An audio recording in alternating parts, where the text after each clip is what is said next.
Bismillahirrahmanirrahim. Assalamualaikum warahmatullahi wabarakatuh.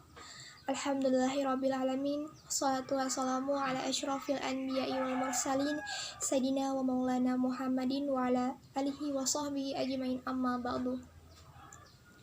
Bersyukur, marilah kita panjatkan puja serta puji syukur kita atas kehadirat rahmat Allah Subhanahu wa Ta'ala, karena berkat limpahan dan karunia-Nya kita masih diberikan kesehatan hingga saat ini. Salawat berantaikan salam tidak lupa kita curahkan kepada junjungan kita Nabi besar Muhammad Sallallahu Alaihi Wasallam, yang telah membawa kita dari zaman onta menuju zaman Toyota, dari zaman kurma menuju zaman pizza, dan dari zaman kegelapan menuju zaman yang terang benderang seperti yang kita rasakan saat ini. Sebelumnya, perkenalkan, saya Fitri Nur Hidayah, Prodi Ilmu Al-Quran dan Tafsir, Fakultas Usuluddin Adab dan Dakwah, Institut Agama Islam Negeri Pontianak. Baiklah, di sini saya akan sedikit menyampaikan tentang 4 golongan yang dirindukan oleh surga. Nah, teman-teman, surga itu adalah tempat yang diciptakan oleh Allah Subhanahu wa Ta'ala khusus untuk orang-orang yang beriman dan bertakwa kepada Allah Subhanahu wa Ta'ala.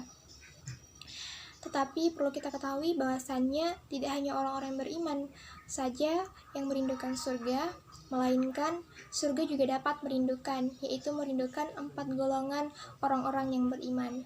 Seperti yang diriwayatkan dalam sebuah hadis dari Ibnu Abbas radhiyallahu anhu, Nabi Muhammad SAW bersabda, surga itu merindukan 4 golongan manusia, yaitu orang yang gemar membaca Al-Quran, orang yang menjaga lisan dari perkataan keji dan mungkar, orang yang selalu memberi makan orang yang kelaparan, dan orang yang berpuasa di bulan Ramadan. Hadis riwayat Abu Daud dan Tirmizi.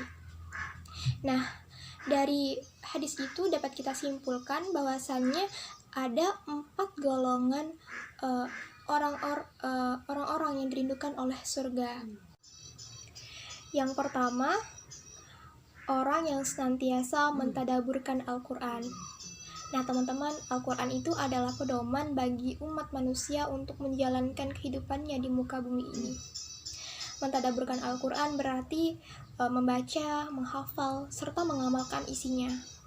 Bahkan di dalam sebuah riwayat dijelaskan bahwasannya satu huruf yang kita baca akan mendapatkan 10 kebaikan. Nah, apalagi ketika kita membaca 1 halaman dari Al-Quran, berapa kebaikan yang kita dapatkan, Masya Allah ya teman-teman. Lalu yang kedua itu orang yang memelihara lisan dari perkataan keji dan mungkar, dimana pada golongan kedua ini adalah orang yang menjaga lisannya dan perkataan yang tidak bermakna dan menyakiti orang lain. Ada pepatah yang mengatakan bahwasannya lidah lebih tajam daripada pedang. Nah, teman-teman, pepatah ini benar adanya, karena ketika kita menyakiti seseorang dengan perkataan, dengan ucapan kita, maka rasa sakit itu akan teringat lebih lama dibandingkan ketika kita menyakiti seseorang dengan pedang, maka rasa sakit itu hanya sesaat.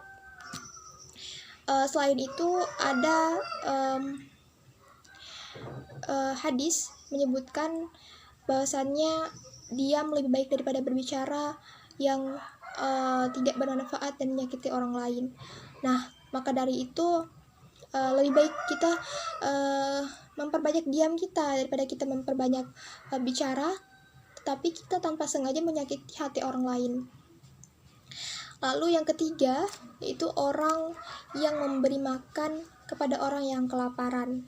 Nah, di dalam golongan ini kita bisa memanfaatkan momentum bulan suci Ramadan untuk lebih banyak bersedekah. Contohnya, kita bisa memberikan sebagian dari harta kita kepada anak yatim, kepada fakir, kepada miskin, atau kita memberikan makanan ke masjid untuk orang-orang yang ingin berbuka puasa.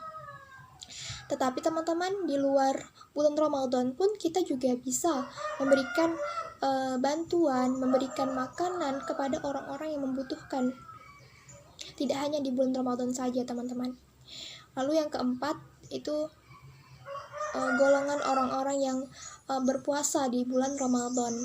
Nah, teman-teman, bulan Ramadan adalah bulan yang sangat istimewa, di mana di bulan ini pahala ibadah kita dilipat gandakan oleh Allah Subhanahu wa taala. Masya Allah. Nah, perlu kita tahu dan perlu kita ingat, teman-teman, bahwasannya di bulan Ramadan ada satu malam yang sangat istimewa, lebih dari 1000 bulan, yaitu malam Lailatul Qadar, yang mana pendapat yang sangat kuat mengatakan bahwa malam ini terdapat di 10 terakhir bulan suci Ramadan. Oleh karena itu, teman-teman, di 10 malam terakhir di bulan suci Ramadan, ada baiknya jika kita mengisi dengan iktikaf di masjid, memperbanyak zikir kita, memperbanyak sedekah kita, serta memperbanyak ibadah-ibadah lainnya. Nah, itulah tadi 4 golongan yang dirindukan oleh surga. Semoga kita semua termasuk ke dalam 4 golongan itu. Wallahu a'lam. Mungkin cukup sekian yang dapat saya sampaikan. Kurang dan lebihnya saya mohon maaf, karena kesalahan datangnya daripada diri saya sendiri dan kebenaran hanya milik Allah Subhanahu wa taala semata. Saya akhiri. Wassalamualaikum warahmatullahi wabarakatuh.